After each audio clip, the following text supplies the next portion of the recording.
Buen día, ¿cómo están? Vamos a resolver los ejercicios que hicimos en la evaluación anterior para poder repasar e ir practicando algunas cosas nuevas. Bueno, para eso tenemos listas dos cosas. La primera es las actividades de la evaluación y la segunda es nuestra tabla de ejercicios, ¿ok?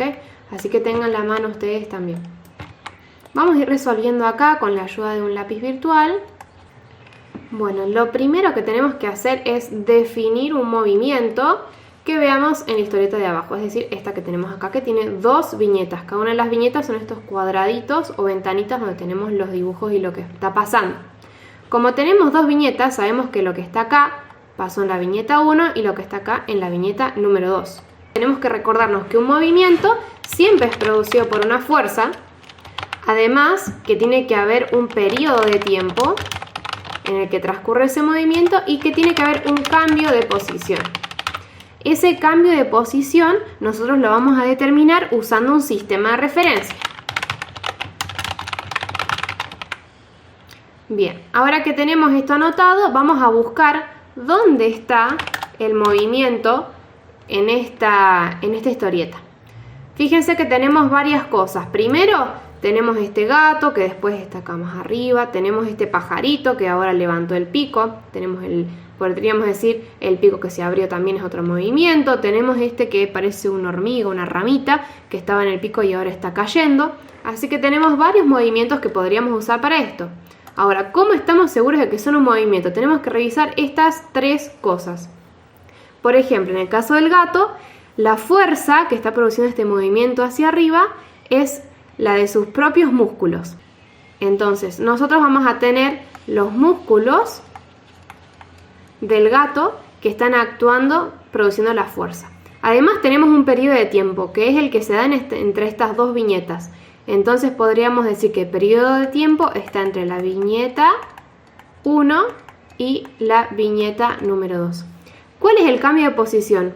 Para eso necesitamos un sistema de referencia. Por ejemplo, podríamos usar esta rama, sí, parece una rama, como sistema de referencias. Podemos decir que primero el gato está pegado a la rama y después el gato está alejado de esa rama. Entonces, nuestro sistema de referencias está compuesto por la rama. También podríamos usar los cuadritos de la viñeta. Entonces, ahí tendríamos también la rama y la viñeta. Entonces, ¿cuál es el cambio de posición? En el momento 1 o en el tiempo 1, el gato estaba cerca de la rama y al medio de la viñeta. ¿Qué pasa en el tiempo 2? Tenemos el gato alejado de la rama y cerca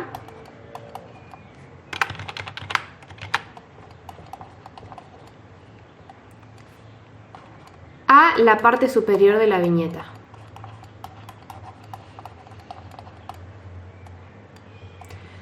Estas cuatro cosas, la fuerza de los músculos, el tiempo que ocurre entre la viñeta 1 y 2, el sistema de referencia de la rama y la viñeta y dónde están las dos posiciones o cuáles son las dos posiciones, nos permiten decir que el gato se movió, es decir, que hubo un movimiento. Hasta ahora definimos, es decir, decimos que ocurrió un movimiento. También podemos describir el movimiento. Lo que vamos a hacer con la descripción es decir o contar cuáles son las características que vemos en ese movimiento.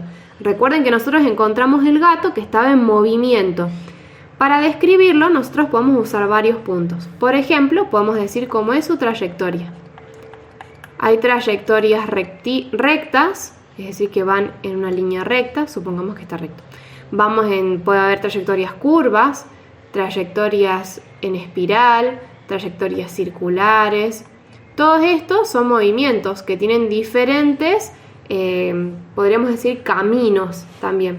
También tenemos el desplazamiento.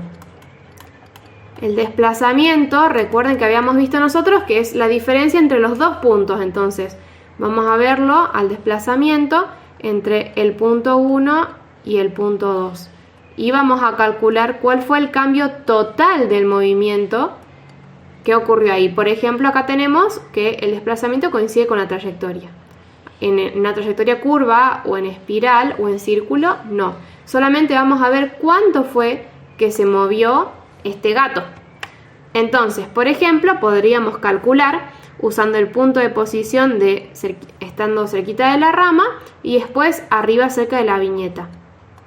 En este caso nosotros vemos que la trayectoria es recta. Entonces tenemos una trayectoria recta.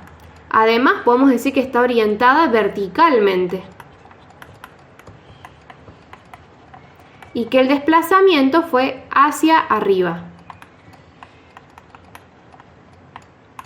También podemos decir que el desplazamiento sea más grande o más chico si lo comparamos con otro objeto o con algún sistema de referencias. Acá podríamos decir que se desplazó, por ejemplo, algo así como 3 veces el grosor de esta rama. Y ahí estamos midiendo el desplazamiento con una medida que nos inventamos nosotros, que es 3 veces el ancho de la rama. Podemos decir más cosas de este movimiento, como por ejemplo, ¿cuánto tiempo duró? No sabemos literalmente cuánto fue el tiempo, pero lo podemos inventar. Entonces, ¿cuánto fue la duración de este movimiento? Podrían haber sido 2 segundos, medio segundo. En este caso lo vamos a inventar, vamos a suponer que fue medio segundo la duración. Todavía estamos contando lo que fue este movimiento. Fíjense que describir un movimiento nos ayuda a diferenciarlo de otros. Si tomamos un movimiento, por ejemplo el de rotación de la Tierra, la trayectoria, si la tomamos en el eje de la Tierra, es sobre sí mismo, es una rotación. Entonces no veríamos una trayectoria muy puntual. Si lo tomamos en los puntos más alejados de la Tierra, cerca de la corteza terrestre, veríamos un movimiento con trayectoria circular. Además, el desplazamiento, dependiendo cuál sea la duración de esos movimientos, podría ser incluso 0, porque la Tierra vemos que sigue estando en el mismo lugar una vez que dio toda la vuelta. Y la duración, en este caso, es de un día de la Tierra. Este movimiento del gato dura re poquito, por ejemplo, medio segundo. Entonces, describir los movimientos, ver sus características, nos ayuda a diferenciarlos entre ellos, a decir por qué no es igual a otros movimientos. Y hay una cosa más. También podemos ver cómo fue la velocidad de ese movimiento, es decir, cuán rápido ocurrió. Fíjense que acá estamos sumando el desplazamiento, el espacio, más la duración o el tiempo de ese movimiento. Vemos que este es un movimiento bastante rápido si lo comparamos con otros movimientos, como por ejemplo el de caminar 1 kilómetro en media hora.